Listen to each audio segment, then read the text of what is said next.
अस्सलाम वालेकुम, आदाब। आप देख रहे हैं स्टेट ऑब्जर्वर। मैं हूं आशिया खान। बात करेंगे, अभी हमारे हाथ में एक ऑर्डर है जो government of Jammu and Kashmir higher education department की तरफ से आया है और अभी मैं जम्मू यूनिवर्सिटी में मौजूद हूं। मेरे साथ आप देखेंगे यहाँ पर कुछ पीएचडी स्कॉलर्स हैं जिनकी कुछ प्रॉब्लम्स हैं, क्योंकि यूनिवर्सिटी ग्रांट कमीशन की अगर हम बात करें तो उसका क्राइटेरिया यहाँ पर है जो फुलफिल नहीं किया जा रहा है। तो चलिए हम इन्हीं से बातचीत करते हैं और जानने की कोशिश करते हैं आखिर इनको किस तरह की दिक्कतों का सामना करना पड़ रहा है। और अगर हम लद्दाख की बात करें वहाँ पर तो इसे अप्लाई किया जा रहा है, पर अगर हम जम्मू कश्मीर की बात करें, क्यों 370 और 35A के पहले हटाने के बाद कहा गया था कि जो जम्मू कश्मीर के युवा हैं उनके सारे मसले हल होंगे। बट अगर हम उन सब चीज़ों को देखें, आज तो जम्मू कश्मीर का जो हमारा युवा है वो आए दिन आपको प्रोटेस्ट करता हुआ दिखता है। कहीं ना कहीं मंदिरों के शहर से हटाकर इसका नाम यही रख देना चाहिए कि हमारा जो जम्मू कश्मीर का युवा है वो आपको आए दिन सड़कों पर मिलता है।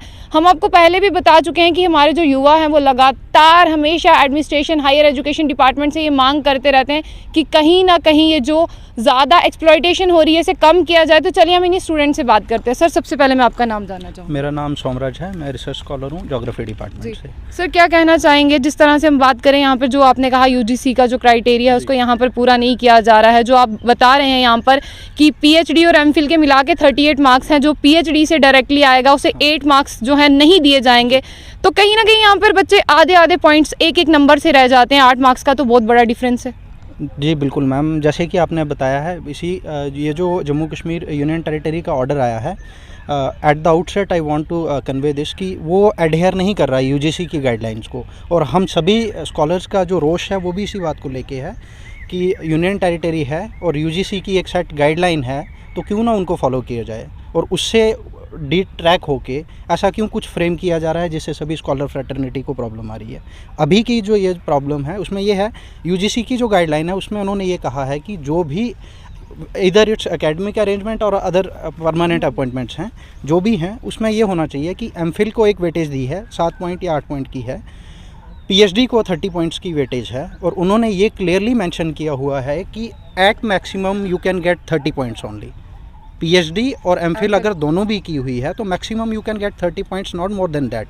बट यहाँ पे क्या हो रहा है कि 30 पॉइंट्स पीएचडी को दिए जा रहे हैं और 8 पॉइंट्स जो हैं वो एकेडमिक अरेंजमेंट के लिए एमफिल वालों को अलग से दिए जा रहे हैं, और उसके लिए बहुत सारी दलीलें ये भी दी जा रही हैं कि उनका 2 साल का एक्स्ट्रा टाइम ये किया जाता है। वो ऐसा नहीं है मैम। एक those who go through all this procedure like we people, हम लोग स्कॉलर्स हैं तो हम पीएचडी में जब आते हैं हमारा कोर्स वर्क होता है, जितना टेन्योर उनका एमफिल में लगता है उसका हम पहले कोर्स वर्क करते हैं। सर, कहीं ना कहीं बट एमफिल वाले हैं जो एक्स्ट्रा टाइम तो देते हैं ना। नहीं, एक्स्ट्रा टाइम ऐसा नहीं है, जितना उनका वो कोर्स वर्क नहीं होता, जितना टेन्योर जितना टाइम हम देते हैं उनके लिए उनका उतने टेन्योर का कोर्स वर्क नहीं होता, और उतना कोर्स वर्क के लिए हम एक्स्ट्रा टाइम देते हैं। चलिए, क्वेश्चन यहाँ पर ये राइज होता है, जब ये ऑर्डर आपके लिए लाया गया था कि आपकी कमेटी के मेंबर उसमें थे?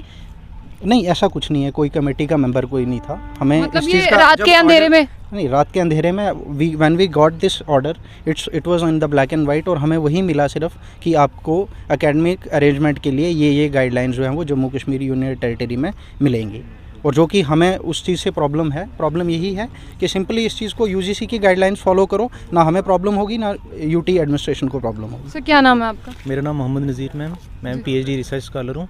तो मैं एक चीज़ ये बता, डिपार्टमेंट उर्दू डिपार्टमेंट में। तो हमने हायर एजुकेशन अथॉरिटी जो थी उनसे हमने अप्रोच किया था, वर्बली उनने हमसे कहा कि हमने इसको चेंज कर दिया है, तो बच्चे आप जाइए, लेकिन अभी तक कोई ऑर्डर नहीं निकला। सर, ऐसा आपको किसने कहा चेंज कर दिया?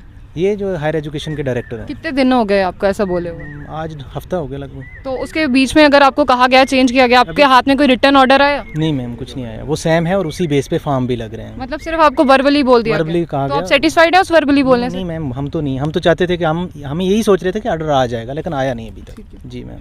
तो अभी आप क्या कहना आपने कहा कि एमफिल जो है उनको पॉइंट नहीं मिले, उनको मिलते हैं। जो सिंगल एमफिल है उसको 7 पॉइंट ये यूजीसी के क्राइटेरिया में भी है। मैं चाहूँगी कि यहाँ पे पास से दिखाया जाए। सिंगल एमफिल है उसके जो है वो 7 पॉइंट हैं यूजीसी क्राइटेरिया के मुताबिक, और जब पीएचडी है उसके 30 हैं। लेकिन जब वो पीएचडी प्लस एमफिल भी हो तो तब उसके मैक्सिमम जो है वो 30 मार्क्स हैं। इन्होंने क्या किया है कि 8 मार्क्स जो हैं नए क्राइटेरिया में जो है वो ऐड किए हैं, जो एमफिल से मतलब एक्स्ट्रा जो है 8 दे रहे हैं। मैक्सिमम जो है वो 30 जो यूजीसी की गाइडलाइन है, हम चाहते हैं कि यही फॉलो हो। तो सर, ऐसा क्यों है कि आपके यहाँ पर अगर लद्दाख में हो सकती है तो जम्मू कश्मीर यूटी में क्यों नहीं हो सकती? मैम, हम भी तो यही चाहते हैं, यही सवाल तो हमारा भी है। तो भी जब आपने हायर अथॉरिटी से बात की, 1 हफ्ता हो गया, उन्होंने कोई कंसर्न नहीं दिखाया, तो अब आप इसके आगे क्या करेंगे? मैम, हमारे पास तो अब यही ऑप्शन है कि हम कोर्ट को अप्रोच करेंगे। तो कोर्ट तब को भी approach करेंगे। जी बिल्कुल मैम, तो इससे भी यही होगा कि हम ही लोग सफ़र होंगे। तो मुझे तो ये भी लगता है कि शायद ये चाहते हैं कि ये लोग कोर्ट पहुंच जाएं तो सारे लोग नहीं, जो है वो- पीएचडी स्कॉलर से इतना वक्त मिलेगा कोर्ट जाने जाहिर के? सी बात है मैम, पीएचडी क्यों कर रहे हैं? जब हमारा होगा नहीं तो हम तो जाएंगे बिल्कुल। तो ऐसा नहीं है कि एडमिनिस्ट्रेशन ही सुन ले, हायर एजुकेशन नहीं, अगर वो सुन लेते हैं, वो आज ही कोई ऑर्डर निकाल देते हैं तो हम तो मुतमईन हैं। कितने कितने होंगे सारे स्टूडेंट्स? डायरेक्ट पीएचडी वाले तो बहुत सारे हैं, हर यूनिवर्सिटी में हैं। बहुत बाज़ी यूनिवर्सिटी ऐसी हैं जहाँ पे मैं और यूनिवर्सिटीज़ की बात जानना चाहूँगी, इसके अलावा कौन सी ऐसी यूनिवर्सिटीज़ हैं जो यूजीसी को सपोर्ट करती हैं? मैम देखें, हर यूनिवर्सिटी करती है। अब जैसे लद्दाख वाले हैं, जो कॉलेजेस में उन्होंने क्राइटेरिया बनाया, उन्होंने यूजीसी को फॉलो किया है, क्लस्टर यूनिवर्सिटी ने फॉलो किया है, अच्छा, सिर्फ क्लस्टर यूनिवर्सिटी भी फॉलो करती फॉलो करती है बिल्कुल मैम। और बहुत सारी यूनिवर्सिटी ऐसी है, हमारी जम्मू यूनिवर्सिटी में बहुत सारे ऐसे डिपार्टमेंट हैं जहाँ एमफिल है ही नहीं, सीधा पीएचडी करवाते हैं। अब तो बहुत सारी ऐसी यूनिवर्सिटीज़ भी हैं जो सीधा पीएचडी करवा रहे हैं बिल्कुल मैम। है?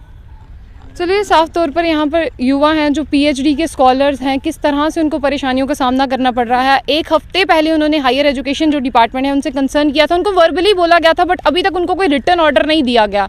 तो साफ तौर पर आप देखेंगे कि पीएचडी स्कॉलर्स जो हैं वो आज अपने हक की मांगों के लिए यहाँ पर प्रोटेस्ट कर रहे हैं। तो इनका भी यही कहना है कि कहीं ना कहीं जो हायर एजुकेशन डिपार्टमेंट है उनको बोलना चाहिए, नहीं तो ये सीधा कोर्ट में जाकर वहाँ पर अपील करेंगे। तो ऐसी और भी अपडेट्स के लिए जुड़े रहिए स्टेट ऑब्जर्वर के साथ।